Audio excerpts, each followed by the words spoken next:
Well, although President Trump declared the Islamic State terror group defeated when announcing the U.S. pullout from Syria, the fight against ISIS goes on. Today, Washington hosted a long-planned summit of the global coalition to defeat ISIS, with envoys from 70 nations to review what has been achieved so far and how to carry the battle forward. Here's what Secretary of State Mike Pompeo said there today.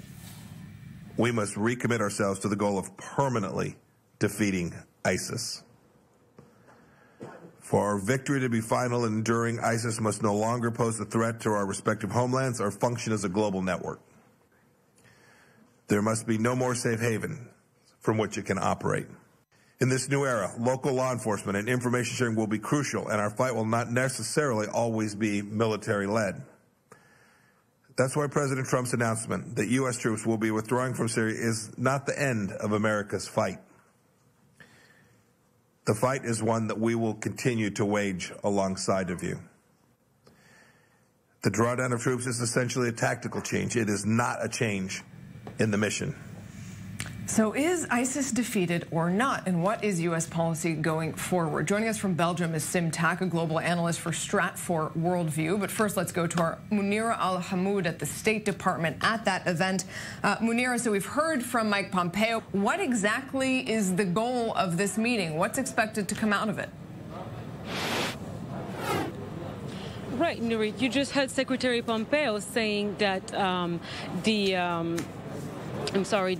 troop removal, as Trump requested it, is only a new stage in an old fight, meaning, don't worry, there is no tactical, no mission change, only a tactical change. So what really is happening right now is kind of like a crisis communication on the world stage in terms of what is the U.S. policy in essence in Syria and where are we moving towards with the global coalition. So President Trump is expected to take the stage in a little bit of an hour and address what he just actually laid out last night during his State of the Union, saying that great nations do not fight endless war, calling for American troops to come back. Now, he did also point to the fact that the military removal does not mean completely removal of all U.S. forces and intelligence. We are expecting maybe Trump to talk about also how some troops will remain in Iraq to oversee what is going on in Iran.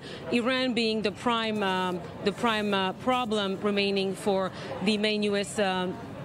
Middle Eastern allies, Israel, Saudi Arabia, who is represented today by former Foreign Secretary Adel al-Jubeir, and Israel, who is not represented because Israel is actually not part of the global coalition, Nurit.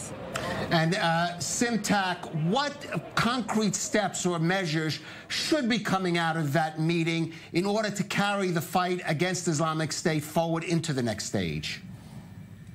So I think one of the things that they will be focusing on, and that Secretary of State Pompeo actually also raised today, is the need to start rebuilding Syria and Iraq to actually help local populations to create a community that doesn't lead to a renewed effort by the Islamic State.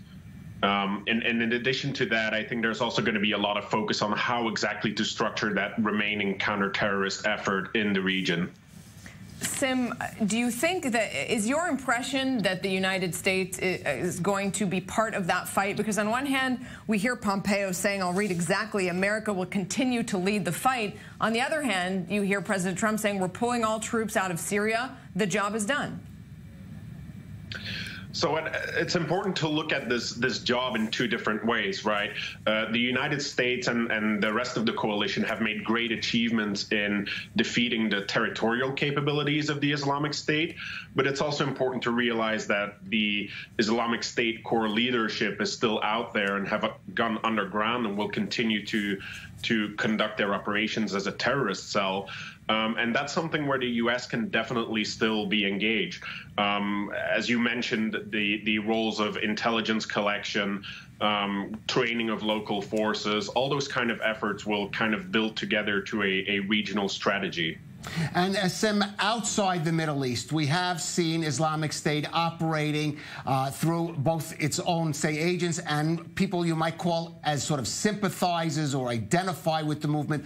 What measures should be taken to stop that phenomenon?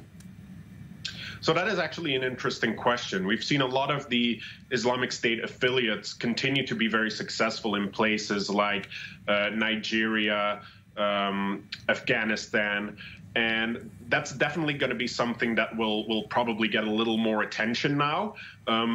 For example, a lot of the big IS affiliates now exist in Africa. So that's kind of a question there, whether we'll see more of a shift of focus towards fighting those Islamic State affiliates in Africa rather than the ones in Syria and Iraq. Mounira, there at the State Department where you have representatives from the anti-ISIS coalition gathered, I imagine there are many nations that are sort of a bit concerned or frustrated about some of the mixed messages from the U.S. and the prospect of U.S. troops withdrawing from Syria. Maybe on top of that list are the Kurds, a key U.S. ally. What have you heard from them?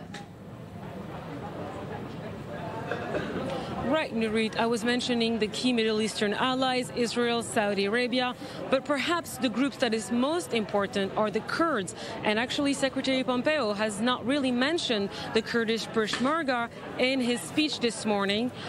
So we actually had this chance to speak with the Karaji, representative in Washington. Take a listen. It's true that as a territory, as a frontline war, the fight is over, but ISIS as an ideology, ISIS as a terrorist group with clandestine operations continues. And for me, as a Kurd, as an Iraqi, it's very important that the message is loud and clear that this fight against ISIS will continue until there is an enduring, durable defeat of the organization. And Sim, the Kurds are, in a sense, being left hanging there. We're getting some vague assurances from Washington about their future, but an increasingly aggressive tone from Turkey, especially President Erdogan. How important is it to keep the Kurds on board as an ally in the fight against Islamic State in Syria and also in Iraq? So when the United States was trying to push the Islamic State out of the territory they were holding in eastern Syria and northern Iraq, the Kurdish militia provided a very useful partner on the ground. And that's been really a core interest of the U.S. in trying to have someone to work with on the ground.